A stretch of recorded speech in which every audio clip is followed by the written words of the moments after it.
Good morning student. चलिए science का online class start करते हैं। बच्चों आज हम लोग पढ़ेंगे चैप्टर 6 जिसका नाम है structural organisation in living organism, यानी कि सजीव जगत में संगठन। चलिए आगे बढ़ते हैं। देखिए बच्चों यहाँ पर 6.1 लिखा है डिफरेंट लेवल ऑफ ऑर्गेनाइजेशन, यानी कि संगठन के विभिन्न स्तर। चलिए आगे बढ़ते हैं। You know that there are various metabolic activities, यानी कि जैविक क्रियाएँ like nutrition, respiration and digestion. ठीक है, यानी कि आप जानते हैं कि सजीवों में जैविक क्रियाएं जैसे पोषण, श्वसन, पाचन आदि होती हैं। आगे देखते हैं।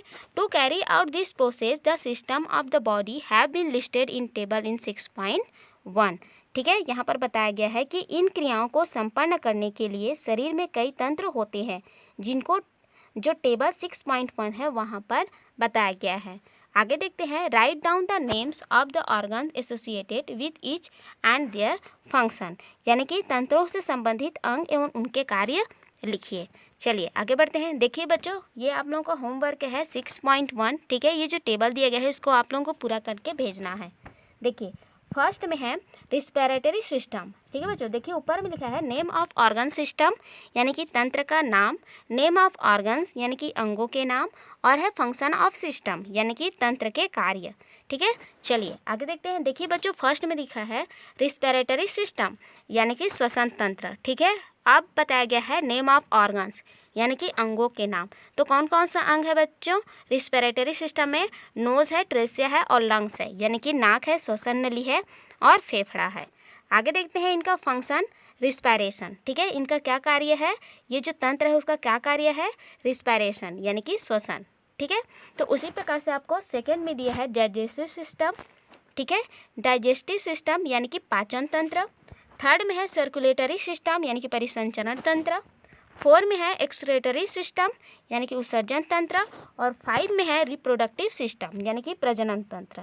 ठीक है, इनके जो ऑर्गन्स है उनका नाम लिखना है आपको, और ये जो सिस्टम है उसका क्या फंक्शन है उसको आप लोगों को यहाँ पर लिखना है और भेजना है। ठीक है, चलिए आगे बढ़ते हैं।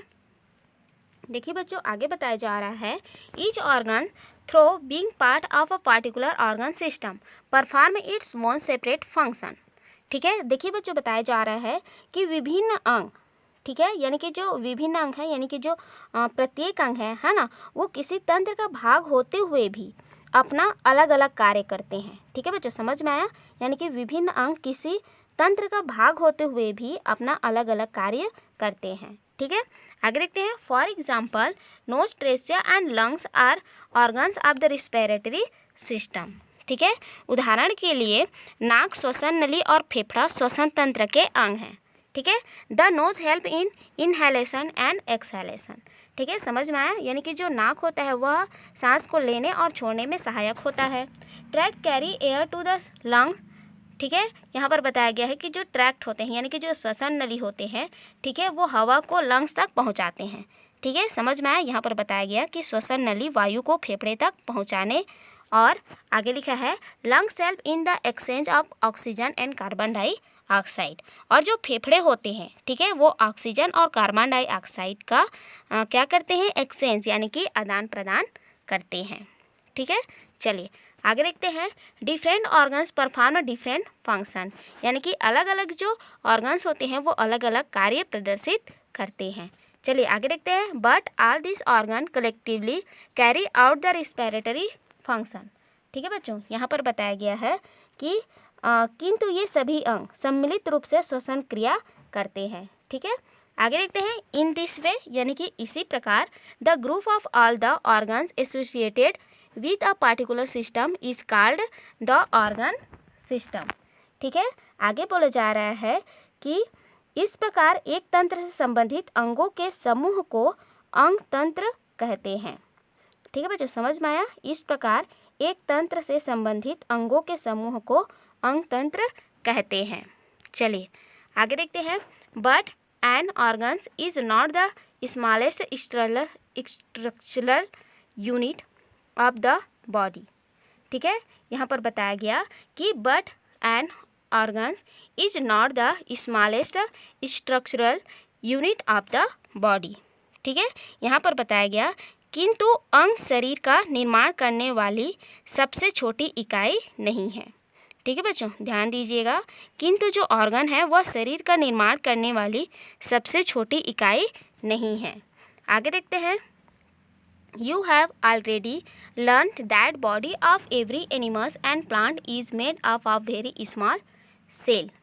ठीक है, cell can be seen using a microscope. ठीक है, देखिए बच्चों, बताया जा रहा है कि आपने पढ़ा है कि प्रत्येक जंतु और पौधे का जो शरीर होता है, ठीक है, वो छोटी छोटी कोशिकाओं से मिलकर बना होता है और कोशिकाओं को सूक्ष्मदर्शी की सहायता से देखा जा सकता है। ठीक है बच्चों, समझ में आया? यानी कि जो एनिमल्स होते हैं, जो प्लांट होते हैं, वो छोटी छोटी सेल से मिलकर बनी होती हैं। ठीक है, उनका जो शरीर होता है वो छोटी छोटी कोशिकाओं से मिलकर बना होता है और कोशिकाओं को सूक्ष्मदर्शी की सहायता से देखा जा सकता है। चलिए आगे देखते हैं। देखिए बच्चों, यहाँ पर बताया गया है एक माइक्रोस्कोप।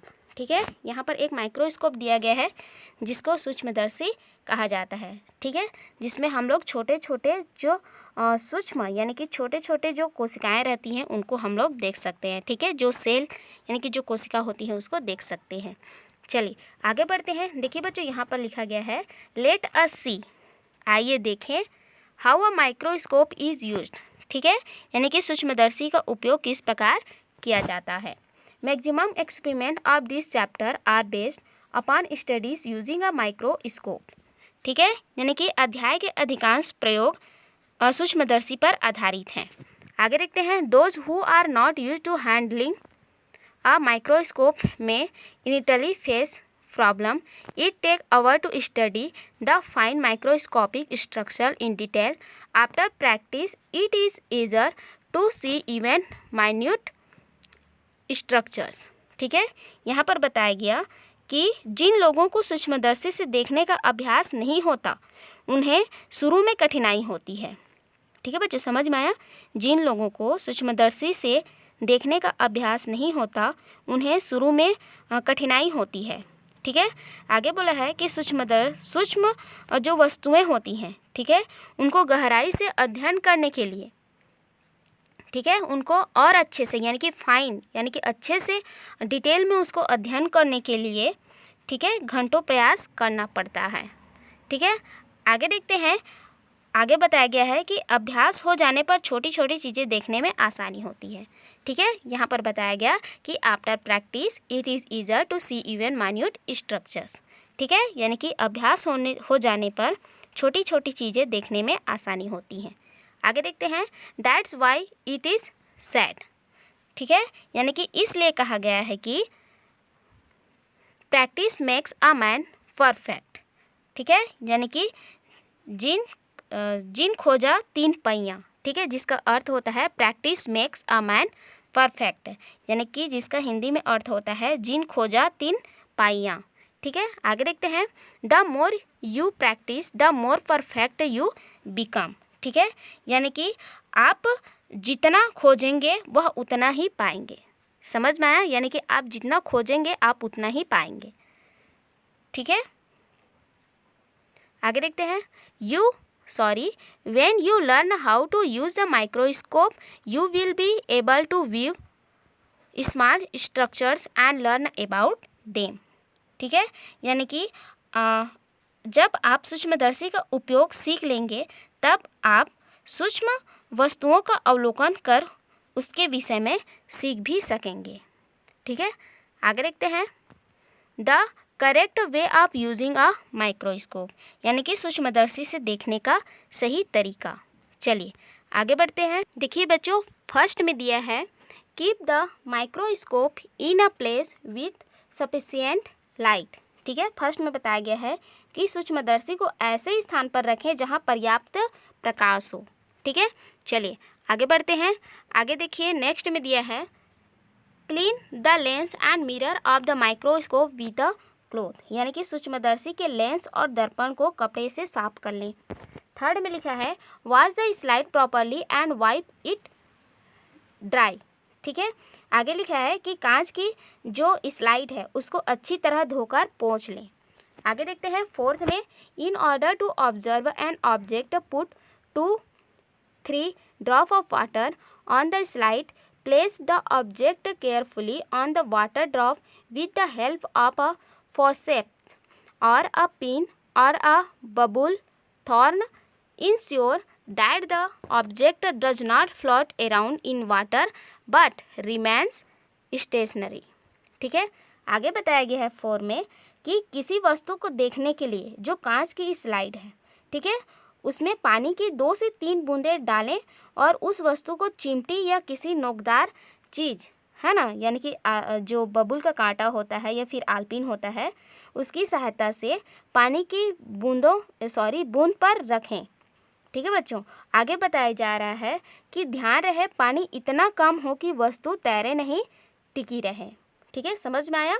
यहाँ पर बताया गया कि किसी वस्तु को देखने के लिए कांच की स्लाइड पर पानी की 2-3 बूंद डालें और उस वस्तु को चिमटी या नोकदार, ठीक है, चीज़ की सहायता से पानी की बूंद पर रखें। ठीक है, ध्यान रखें कि पानी, है ना, इतना कम हो कि वस्तु तैरे नहीं, टिकी रहे। आगे देखते हैं। देखिए बच्चों 5 में लिखा है fix the slide just below the lens with clip and focus it. ठीक है, यानी कि कांच की स्लाइड को सूक्ष्मदर्शी पर दोनों क्लिपों के नीचे फंसाकर ठीक लेंस के नीचे सरकाकर फोकस करें। ठीक है, आगे देखते हैं। 6 में है observe the object after adjusting the light by turning the mirror. ठीक है, यानी कि दर्पण को घुमाकर प्रकाश की मात्रा को घटा तथा अथवा बढ़ाकर वस्तु का अवलोकन करें। ठीक है बच्चों, तो आज के लिए इतना ही। नेक्स्ट वीडियो में आगे पढ़ेंगे, तब तक आप इस वीडियो को पढ़िए, फिर से समझिए। नेक्स्ट वीडियो में आगे पढ़ेंगे, तब तक के लिए थैंक यू।